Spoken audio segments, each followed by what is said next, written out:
بسم اللہ الرحمن الرحیم۔ صبر کریں، اگر آزمانے والا اللہ ہے تو آزمائش سے نکالنے والا بھی ہمارا اللہ ہی ہے، جو تمہارے وہ اوصاف بیان کرے جو تم میں نہ ہوں، تو وہ تمہارے ایسے عیب بھی بیان کرے گا جو تم میں نہیں۔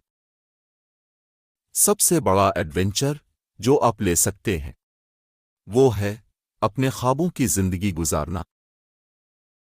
موت کو یاد رکھنا نفس کی تمام بیماریوں کا علاج ہے۔ جو دوسروں کے غم سے لا تعلق ہے وہ انسان کہلانے کا مستحق نہیں۔ حضرت شیخ سعدی رحمت اللہ علیہ۔ جسے آپ کی پرواہ نہیں اسے اس کے حال پہ چھوڑ دو۔ حد سے زیادہ عزت دینا بے وقوفی کے زمرے میں آتا ہے۔ جن باتوں پہ جھگڑا کر کے لوگ مٹی کے نیچے دفن ہو جاتے ہیں، اگر انہی باتوں پہ مٹی ڈال دی جائے تو یہ نوبت ہی نہ آئے۔ کچھ لوگوں سے تعلق بڑھا کے پھر ان کی حقیقت کھلنے کے بعد انسان سوچتا ہے کہ جب فاصلے میں تھے تو کتنے اچھے تھے، کتنی عزت تھی۔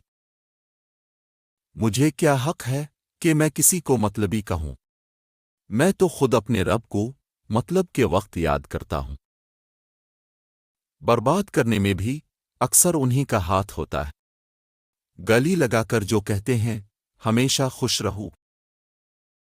پرانے لوگ سمجھدار تھے، تعلقات سنبھالتے تھے، پھر لوگ پریکٹیکل ہو گئے اور تعلق سے فائدہ نکالنے لگے۔ اب لوگ پروفیشنل ہیں، اگر فائدہ ہو تو تعلق رکھتے ہیں، ورنہ کوئی تعلق نہیں۔ کائنات کا سب سے پہلا گناہ نہ شرک تھا اور نہ ہی کفر، بلکہ پہلا گناہ یہ تھا کہ میں اس سے بہتر ہوں۔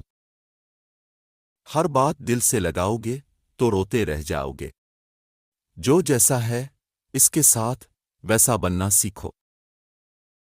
بار بار آنسو صاف کرنے کی بجائے اپنی زندگی سے اس کو ہی صاف کر دیں جو آپ کے آنسو کی وجہ بنتا ہے۔